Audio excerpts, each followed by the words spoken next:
आप बाइबल को पढ़े तो इसमें लिखा है कि वो याकूब बता रहा है कि तो जब तुम परखे जाओ तो इसे आनंद की बात समझो। तुम्हारे परखे जाने से धीरज पैदा होता है, धीरज को काम करने तो पूरे और सिथर हो जाओगे, तुम्हें किसी बात की घटी न रहेगी। और एकदम से वो बात करने लगता है कि अगर तुम में से किसी को बुद्धि की कमी हो,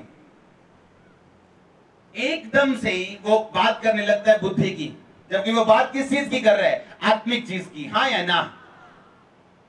वो एकदम से बात करने लगता है कि पहले वो बात कर रहा होता है कि जब तुम परीक्षा में पढ़ो तो इसे आनंद की बात समझो।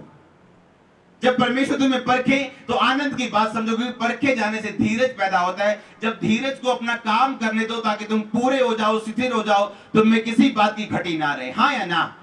लेकिन एकदम से बाइबल बताती है बुद्धि के बारे में बात करने लगा। अगर तुम्हें बुद्धि की कमी है, वो टॉपिक चेंज करता है, हाँ या ना?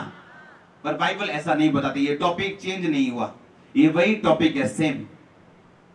क्योंकि हर एक व्यक्ति अपनी परीक्षा में स्थिर नहीं रह सकता, ना वो पूरा हो सकता है और ना ही वो सिद्ध हो सकता है जब तक उसके अंदर वो बुद्धि नहीं है जिसकी बात याकूब कर रहे हैं। अब ध्यान से समझना,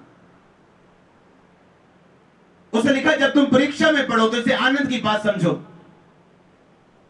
क्योंकि परीक्षा आने से धीरज पैदा होता है और परमेश्वर तुम्हें परखता है। पर लिखा तो उसको पूरा काम करने दो ताकि तुम पूरे हो जाओ, स्थिर हो जाओ, सिद्ध हो जाओ और तुम में किसी बात की कमी ना रहे। और एकदम से वो बात करने लगता है, कहता अगर तुम्हें बुद्धि की कमी, क्योंकि हर एक व्यक्ति जिसमें आत्मिक बुद्धि की कमी है अपनी परीक्षा में कभी भी स्थिर नहीं रह सकता। कितने मेरी बातों को समझ रहे हैं? आत्मिक बुद्धि आपको अलग सिखाएगी और शारीरिक बुद्धि आपको अलग सिखाएगी। इसमें याकूब आत्मिक बुद्धि की बात कर रहा है, ना कि शारीरिक बुद्धि की। शाऊल एक समझदार था, क्या लंबा चल पाया? हाँ या ना?